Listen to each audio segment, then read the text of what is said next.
सुप्रभात बच्चों, आप सभी का दिन मंगलमय हो। आइए आज 10वीं कक्षा में एक बार फिर से संधि प्रकरण की पुनरावृत्ति देख लें।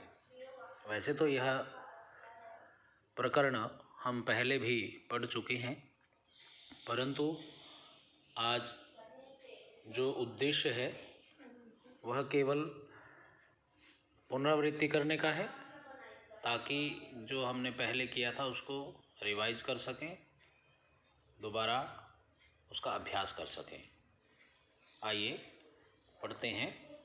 जो आपके पाठ्यक्रम में लगा हुआ भाग है, एक बार उस पर भी देख लें। आपके पाठ्यक्रम में व्यंजन संधि में वर्ग के प्रथम अक्षर को तीसरा करना और पहले को पांचवा करना, ये आपके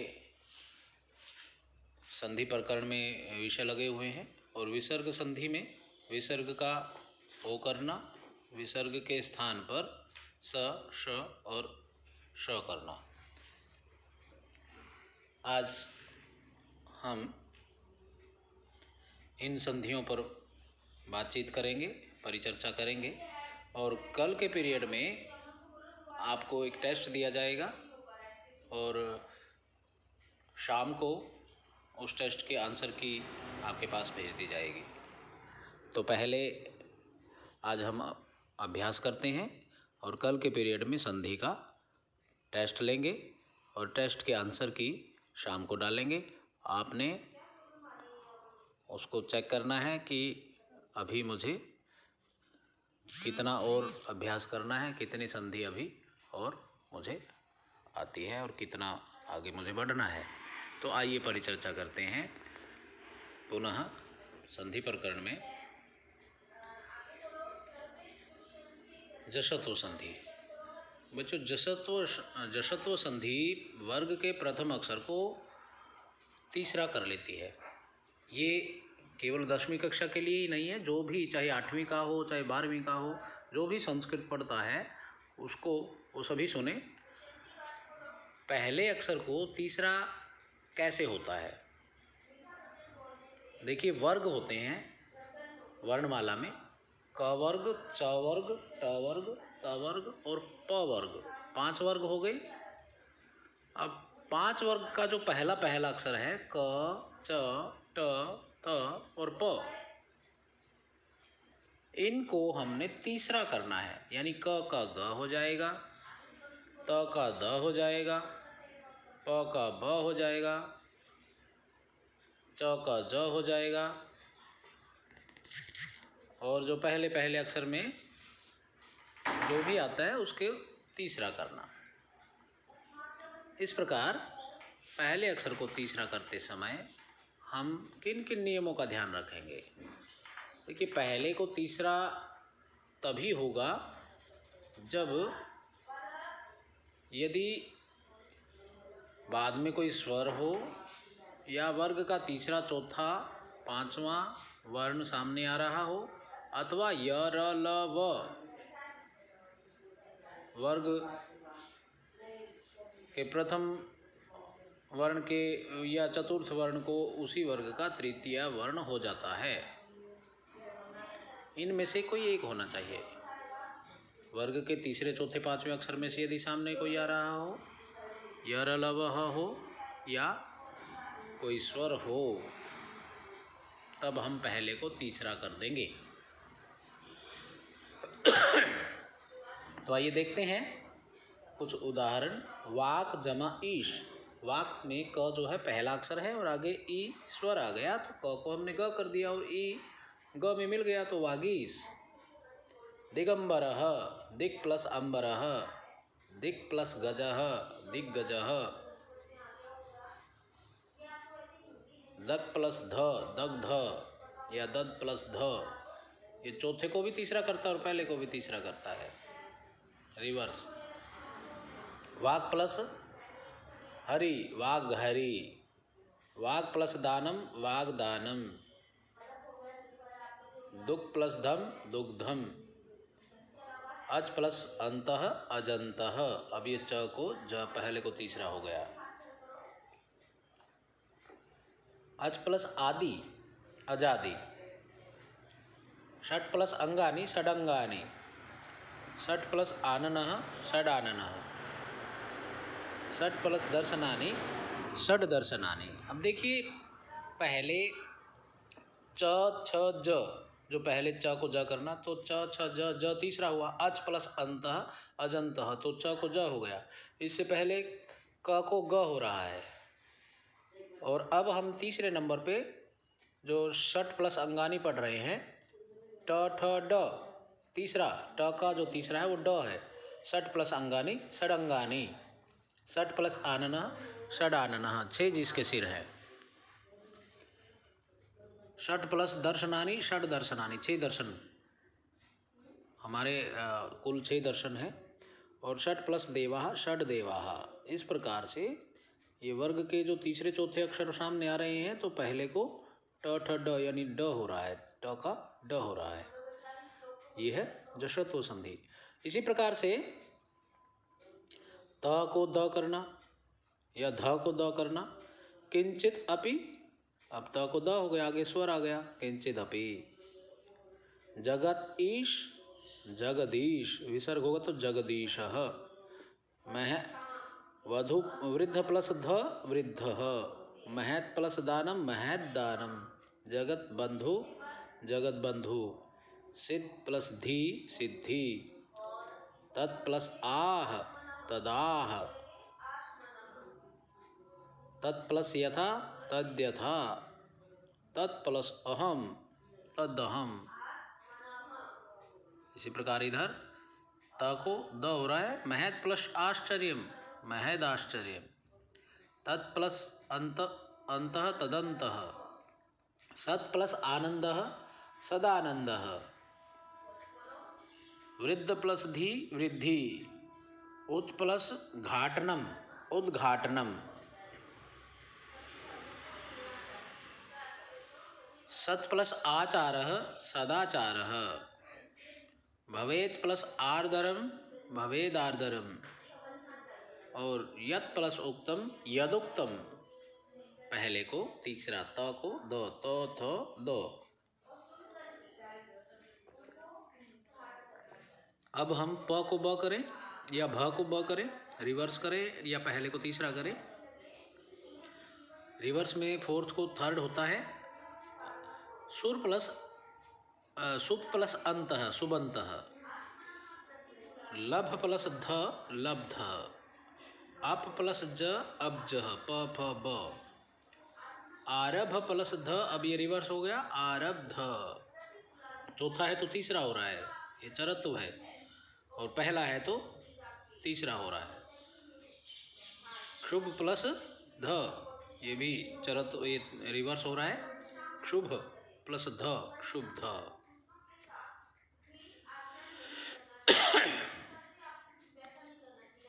पहले को तीसरा।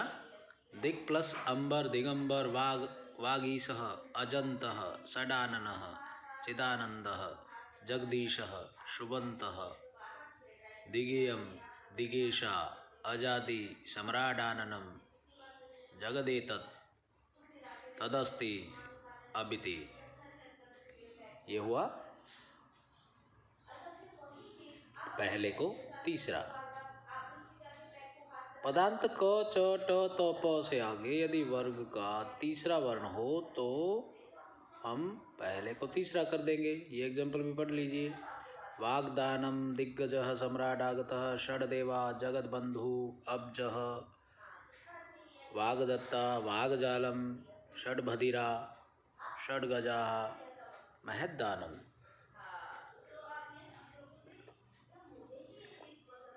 और यदि यरलवः आगे हो तीसरे पार्ट में, तब क्या होगा, तब भी पहले को तीसरा कर देंगे। वाग दिक् प्लस याता दिग्ज्ञाता। सम्राट प्लस यातः सम्राट यातः। षड प्लस वहन्ति षड वहन्ति। बृहत् प्लस रथ बृहद् रथः। अब ये द में र चला जाएगा क्योंकि र पूरा है और त की जगह जो द होने वाला वो आधा है। वाग् प्लस रथ वाग्रथ, षट् प्लस रोचन्ते षड् रोचन्ते, षड् प्लस हरन्ति षड् हरन्ति। एक बार ये था पहले को तीसरा करना। फिर से देखें क्या परसवर्ण संधि है, फिर चेक करते हैं। प्रथम को पांचवा, ये अभी हमने पढ़ा पहले को तीसरा। अब आगे है प्रथम वर्ण को पांचवा अक्षर करना। तो पहले को पांचवा,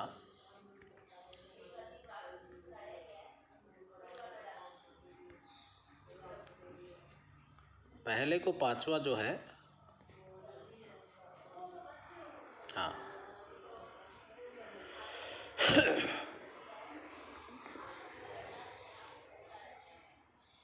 ये संधि आपके पाठ्यक्रम में है, परसवर्ण नहीं। वर्ग के प्रथम अक्षर को पांचवें वर्ण में बदलना। तो इसके क्या है ये देखिए, इस बॉक्स को देखें हम, टेबल को, क च ट त प और आगे नासिक के वर्ण। तब हम पहले को पांचवा कर देंगे। क्या कहा है इसने डेफिनेशन में, वर्ग के प्रथम अक्षर क च ट त प के सामने यदि अनुनासिक वर्ण सामने आता है। अनुनासिक वर्ण में वर्गों के अंतिम अक्षर होते हैं ग न न म। ये जो 5 अक्षर हैं ग ञ ण न म, इन 5 अक्षरों को अगर सामने देखते हैं तो हम पहले को पांचवा कर देते हैं। पहले को पांचवा अक्षर करते समय हम ध्यान रखें, इससे पहले अनुनासिक वर्ण होना अनिवार्य है। अब आइए उदाहरण देखें। दिक् प्लस नागः दिंग नागः, तो पहले को आगे न जो है वो पांचवा अक्षर है, त थ द, त वर्ग का पांचवा, त थ द द, त थ द ध न। और क है, क पहला है। तो ये ध्यान रखना है, पांचवा जो करना है हमने उसी वर्ग का करना है। देखिए सामने त वर्ग है, नाग जो है, नाग में जो न है वो त वर्ग का है, और इधर दिक में जो क है वो क वर्ग का है। हमने जो पांचवा अक्षर करेंगे वो पहले वाले हिस्से को करना है जो हलंत है। अब आप प्लस से पहले वाले जो अक्षर है, लास्ट अक्षर है प्लस से पहले, वो सारे देख लीजिएगा, वो सारे के सारे हलंत है। हमने उसको पांचवा करना है और उसी वर्ग का करना है। ये नहीं कि हम न आगे न है तो हम त वर्ग का पांचवा कर दे। हमने क वर्ग का पांचवा करना है। ये क वर्ग का भी नहीं, जो वर्ग प्लस से पहले लेफ्ट साइड में, जो मैं देख रहा हूँ अभी मेरी लेफ्ट साइड में, जैसे दिक में जो क है वो मेरी लेफ्ट साइड में है, वाक में जो क है वो मेरी लेफ्ट साइड में है, तो उस अक्षर को हमने प्लस से पहले वाले अक्षर को पांचवा करना है। चाहे वो क वर्ग है, क वर्ग का पांचवा होगा तो ग होगा, च होगा तो य हो जाएगा, ट होगा तो न हो जाएगा, तो त होगा तो त वर्ग का पांचवा होता है त थ द ध न, तो न हो जाएगा। तो इस प्रकार आपने वर्ग के प्रथम अक्षर को पांचवा करना है। दिक् प्लस नागः दिंग नागः, वाक् प्लस मयम वांगमयम, षट् प्लस मुखम षण्मुखम, अप प्लस मयम अम्मयम, तत् प्लस मयः तन्मयः, जगत प्लस नाथ जगन्नाथ। अब देखिए अप मयम, आगे म जो है प वर्ग का है और इधर भी अप में जो प है वो भी प वर्ग है, इसलिए म हो गया।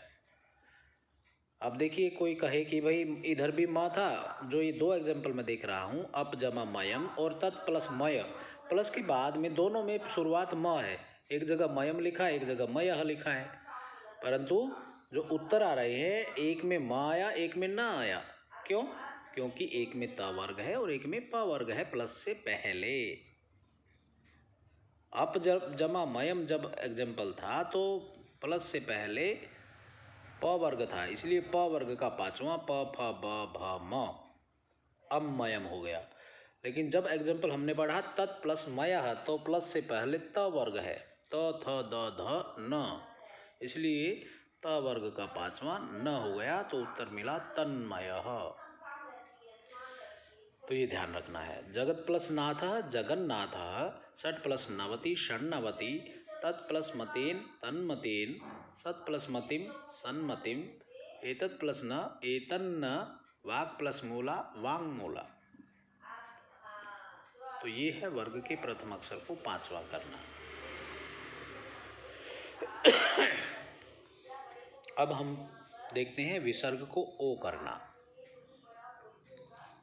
अब रिवाइज सिलेबस में विसर्ग को ओ करना रह गया है और विसर्ग का स करना, विसर्ग का श करना और विसर्ग का स करना। एक बार फिर से दिखा देता हूँ।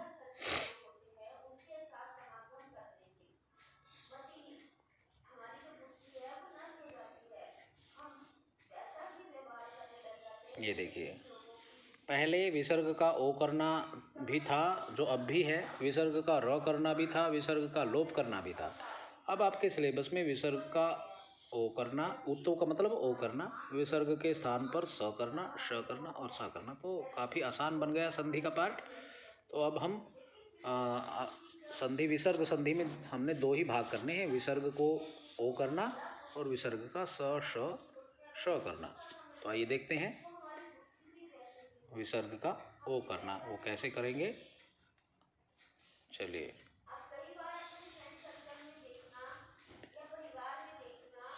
अब विसर्ग को ओ कब होगा?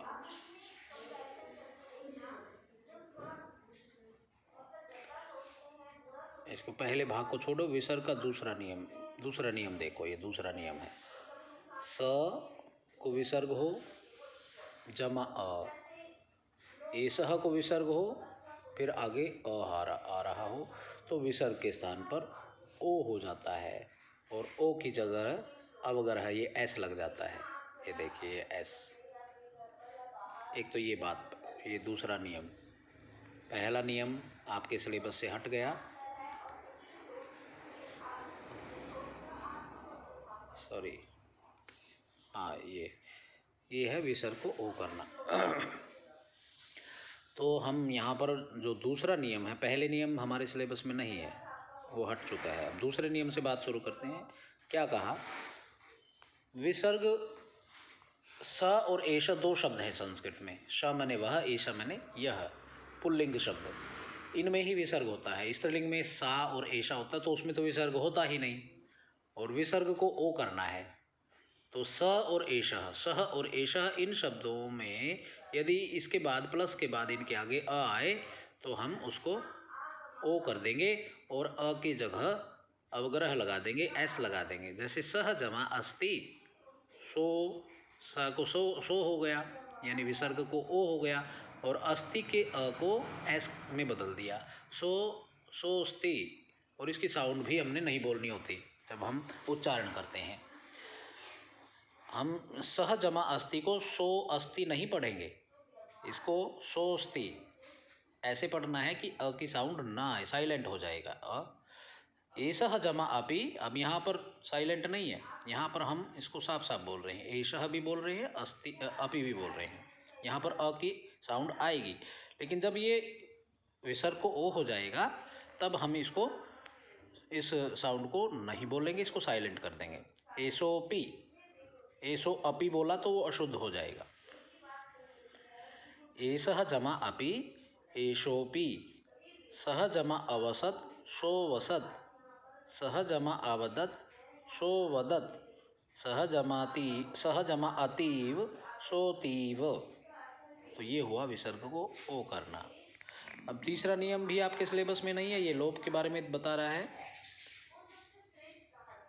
चौथा नियम देखिए, चौथा नियम आपके सिलेबस में है, अ के बाद विसर्ग हो और उसके बाद अ हो। बॉक्स दीजिए, देखिएगा, आपने दूसरे नियम का बॉक्स देखना है और चौथे नियम का बॉक्स देखना है, तो आपकी बहुत सारी बात समझ में आ जाएगी। यहाँ पर अ के बाद विसर्ग है और विसर्ग के बाद भी अ है तो भी ओ हो जाएगा, या अ की जगह जो प्लस के बाद अ है उसके स्थान पर वर्ग का तीसरा चौथा पांचवें में से कोई हो, या यर लव ह में से कोई हो, तो हमने विसर्ग को ओ कर देना है और ओ की जगह पर अवग्रह लगा देना है। इस प्रकार से इसके उदाहरण देखिएगा।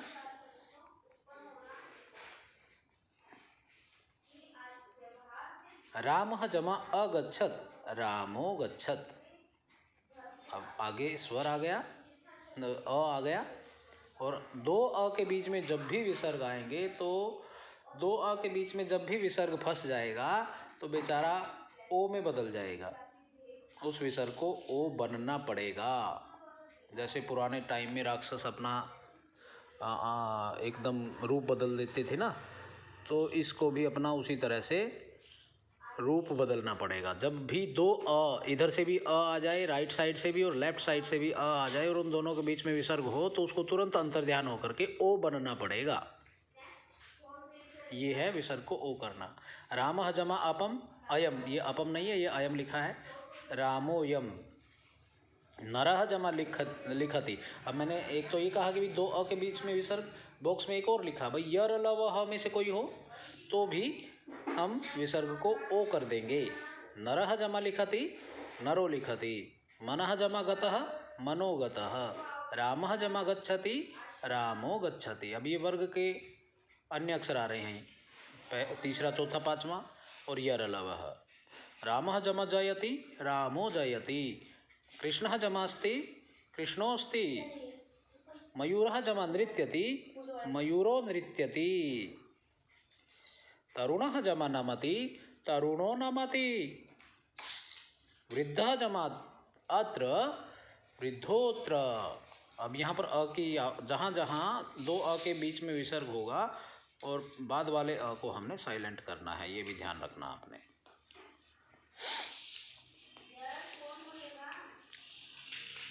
तो ये था विसर्ग को ओ करना। अब जो अंतिम भाग है इस संधि का वो है विसर्ग का स करना, विसर्ग का श करना और विसर्ग का स करना।